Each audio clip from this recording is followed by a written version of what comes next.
Part prose, part personal reflection, part sentimental look into the past, author Lang Leav's third novel, Others Were Emeralds, is a nostalgic callback to the 90s as one young woman reflects on the many joys and regrets of her adolescence. Leav's prolific catalog of work, including several poetry collections, lends itself to the lyrical nature of her latest book. The child of Cambodian refugees, protagonist Ai grows up in Whitlam, a made-up town in the Australian suburbs, and must navigate oppressive obstacles and major life transitions. I started working on this manuscript, and at first I didn't know what it was going to be. I thought, is it going to be more like a memoir or a book of essays or just a study in memory? But it just slowly grew, the characters took shape, and it just went on from there. Diving into this story and its process of development, Lang Leav talks with me about her impressive and popular scope of work and the life experiences that inspired this coming-of-age story on love, loss, and growth.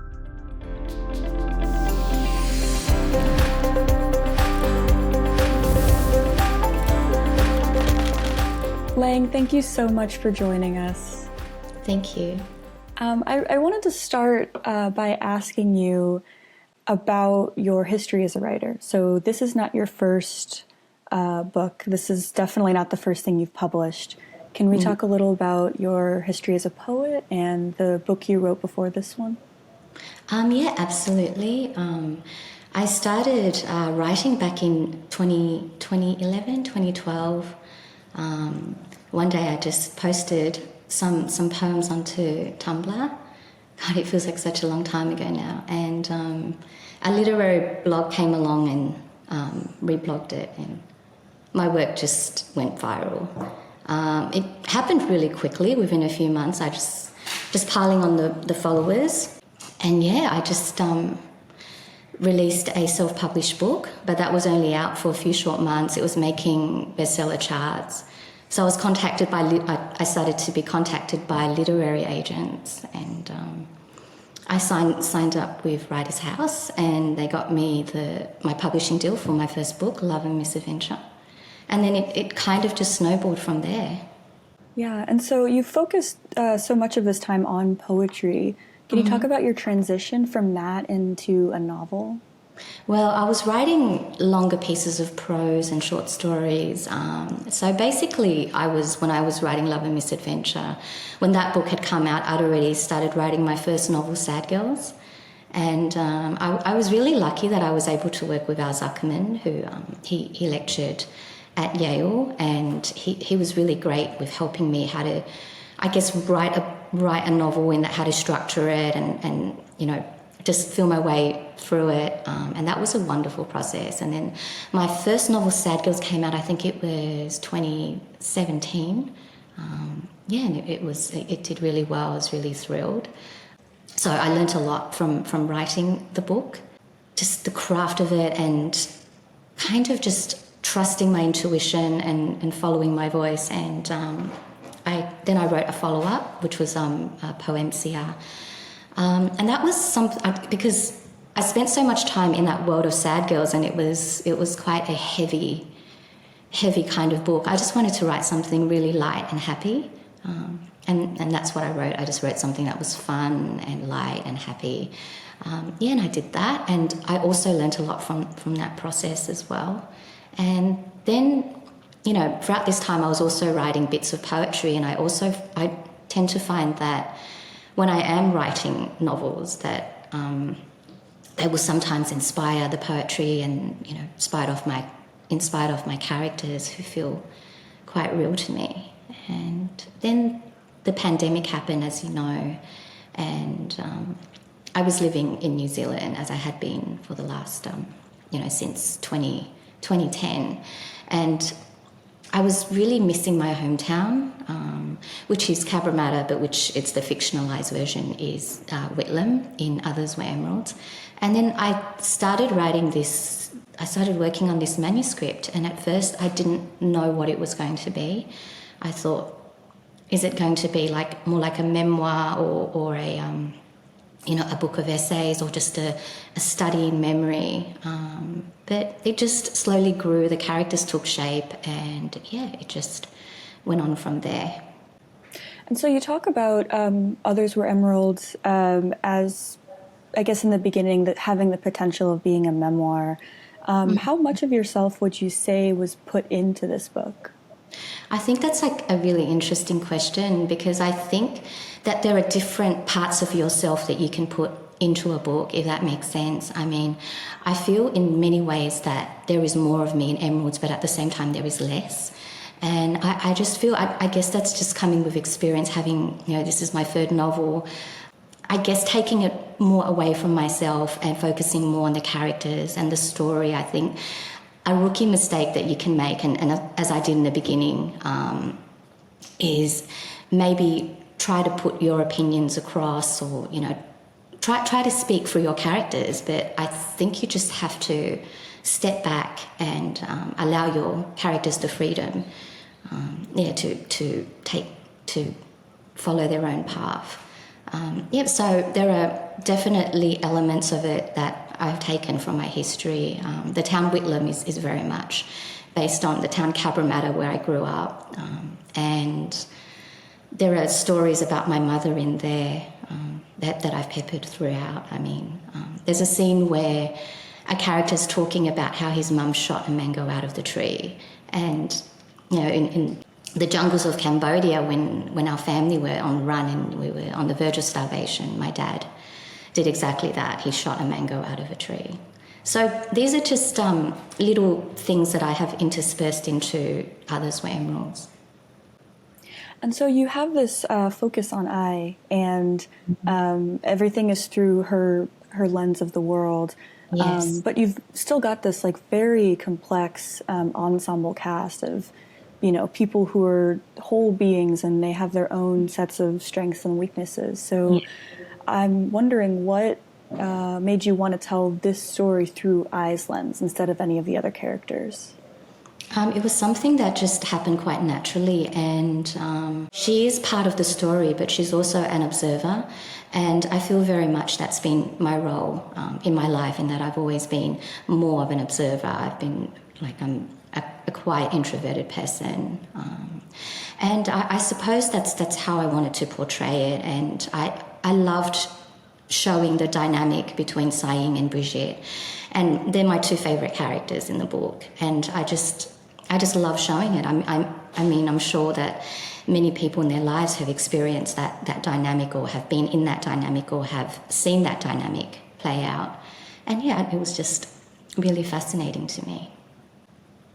And speaking about these dynamics, I think it's really interesting the way each character approaches confrontations with racism, and how the different ways that they react and process and behave are sort of parallel to things that I've experienced in my own inner dialogues, and things that I've seen in different activist spaces. And so, I'm curious about I guess what you were thinking as you were giving these characters very different and distinct ways of dealing with this kind of issue.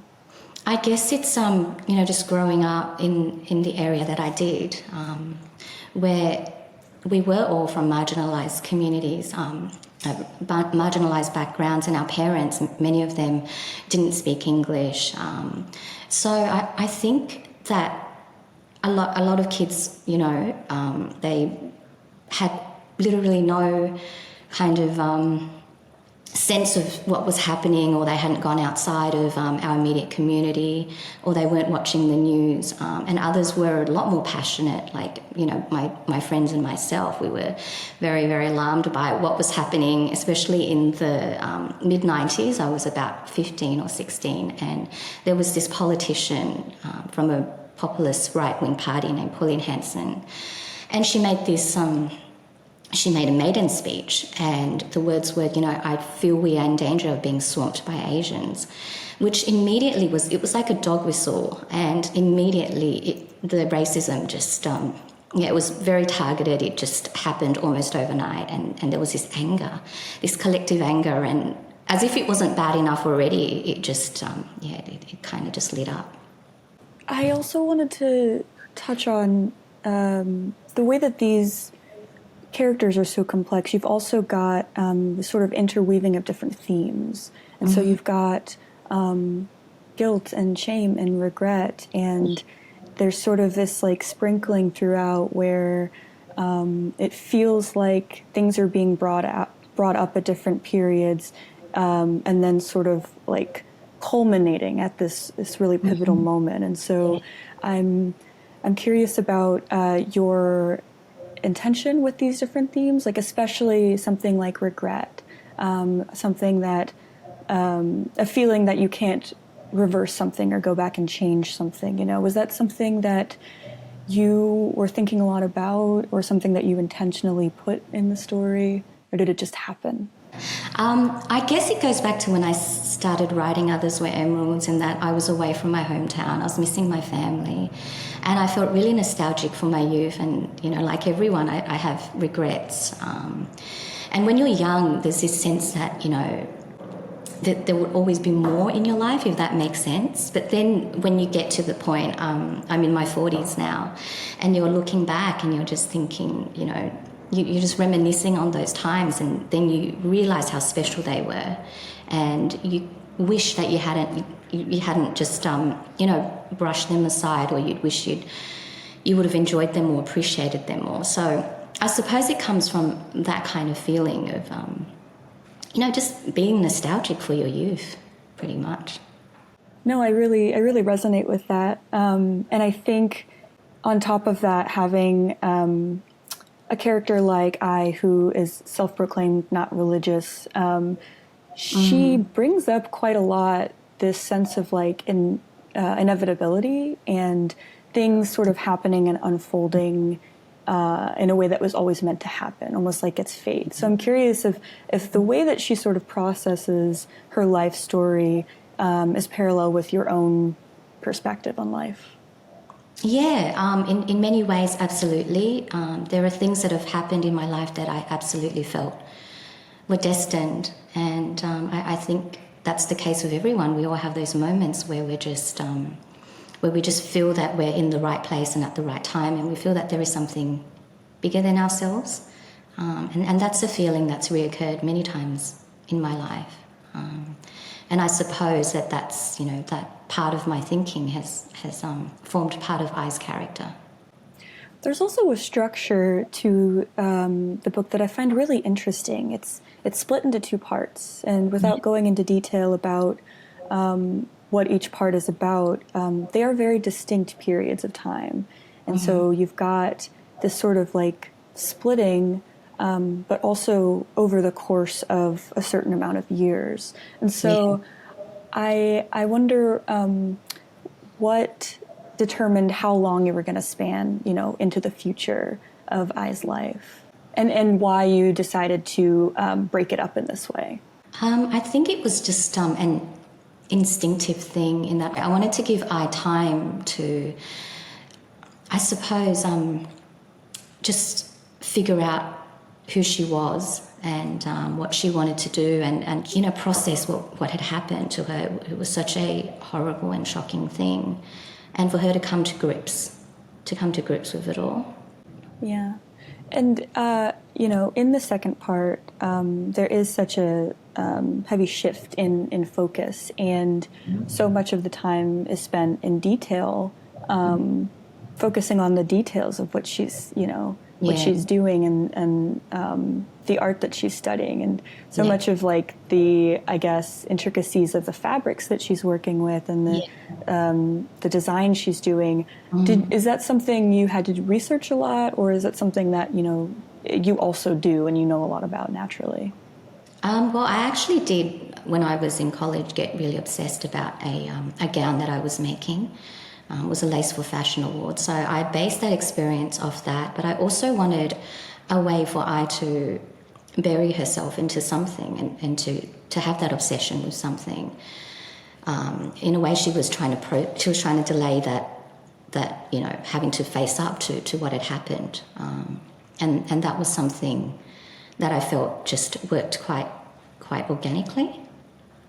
We talked a little bit about this already, but very early in the book, I was talking about the sound of music and this desire to have the film focus on a fantasy world, and then Tin mentioning that it's actually a better story when you can tie it back to reality. And it seems that so much of this book is also sort of flirting with that idea of like, wanting something that's more of a fantasy, but investing in a better story, which is something more realistic. And so I guess I'm just curious if you can speak to that and your intention there.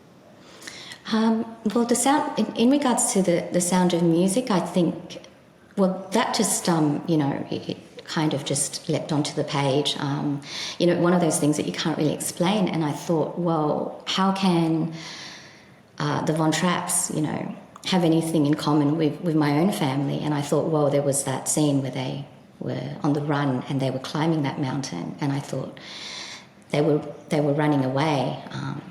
That was very similar to my family as well, that sense of running. And that's a theme that is very present in the book. You have in a scene, without going to too much spoilers, with I and Bowie running away from the magpie.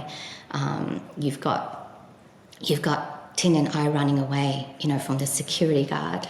These are the sort of things that I wanted to create, and that sense of propulsion, that there was this sense of having to seek refuge. And I think that's where the sound of music came in, just because it was almost like a shifting reality for I, in that, because she mentions, in the prologue, that she'd never seen the ending to that movie, which is exactly what had happened to me. I always thought that the movie ended with Maria and the captain getting married.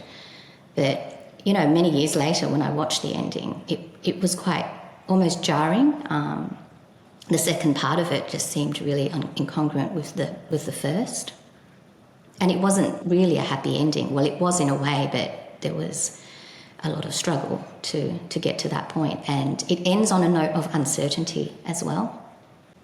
With the title, Others Were Emeralds, did that come to you early on? At what point did that come?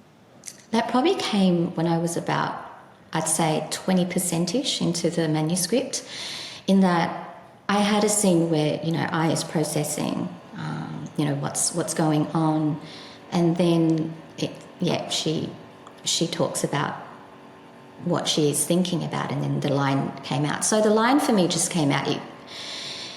It's just one of those things, like it might never have come out, it might have been written a different way, it could have been Others Were Diamonds, but it was just, the emeralds just came out, and I just felt immediately that was the title of the book. The whole story feels really nostalgic. I think it helps that you sort of set up the story at a point of reflection and looking back on something that's from the past. And you've got this sort of a voice that's speaking in hindsight and looking at things, like seeing all the pieces having been put together, even though we don't know what's going to happen yet. And so it really feels like we're looking at a memory throughout. And we're talking about the late 90s, and you can really notice the difference in terms of like the technology or the lack thereof, and the ways that these kids like interacted. And so again, is that something that came from your own history, like choosing to focus on the late 90s as opposed to making it current day? Because I grew up in the 90s and I was a teenager at that time, I just felt that it was a really interesting time, the socio-political mood of the whole period, and what it was like to grow up in. I think it's a story that's not often told, because Australia was having a moment. I think it was quite a seminal moment. The abolishment of the White Australia policy happened in the mid-60s, but it wasn't until the mid-70s that it became like it was more concrete, in that the government denounced it. So my family came to Australia in the late 70s, and we were the new face of multiculturalism in a way, and I had to grow up up with in that environment, and I just thought it was such an interesting time. As you mentioned earlier, the technology was completely different. We didn't have mobile phones. But some of us might have like later in the late 90s, but they wouldn't have been smartphones. They would have been just handheld phones. So yeah, it was just an interesting time, and because I was feeling nostalgic for my youth, it seemed just a natural fit. And so now that you've finished with this book, are you at a point where you're writing more poetry again, or are you working on another novel? What's next? I've just recently got another book deal with Harper Perennial, and with another adult novel coming out, so I'm really, really excited about that. It's based on a woman in her late 20s. And it's just, I don't want to speak too much about it just yet, but I've been working on that, and I'm super excited about it. I would love to know more about your process, and if it's something you do on a daily basis, or if it's more when the moment strikes you. Yeah. How do you do it with regularity? I think it's just something I absolutely love doing. I love the craft of writing fiction. I love it when the characters come alive. And I think for me, I have started many, many novels, but there is a point where there's something that happens when you're working on a manuscript that it comes alive, and it's hard to explain exactly what that is. I guess it's that wanting to go back to the manuscript, and it's a driving force that only clicks in quite rarely, and when it does, it's absolutely magical. And then once you have that feeling of it coming alive, then your characters start to speak to you, and that's when I think I know that it's going to be a book, and I'm confident that I can see it through. In terms of my writing process, I write every morning pretty much, unless I've got something else on, and yeah, I just love it. I look forward to it, and it's a really fun thing for me to do. And so now that you're finished with this book, are you like happy to step away from these characters? Like, is it something where you want to have space from that as you move forward, or do you hold on to these characters? Do they stay with you? Oh, you definitely, after you finish writing a book, the characters, you might think about them fondly from time to time, but they definitely are, in the past, and you're focusing on, the new thing that you're working on. And to go off of the past here, because nostalgia is such a significant theme, and regret, and just trying to go back to something that you can't, do you feel like this book was in any way a way for you to sort of revisit your past in a way that is more feasible? Yeah, absolutely. I think all writers do that. It's a way for us to time travel, if that makes sense, and maybe do some things that we wish we had done differently. Or maybe just go back so that we could appreciate more what we had when we were young. Well, Lang, thank you so much for talking with me. I know we're very far apart and our time zones are very different, so I really appreciate you talking with me. Thank you, Jessica. It was such a lovely conversation.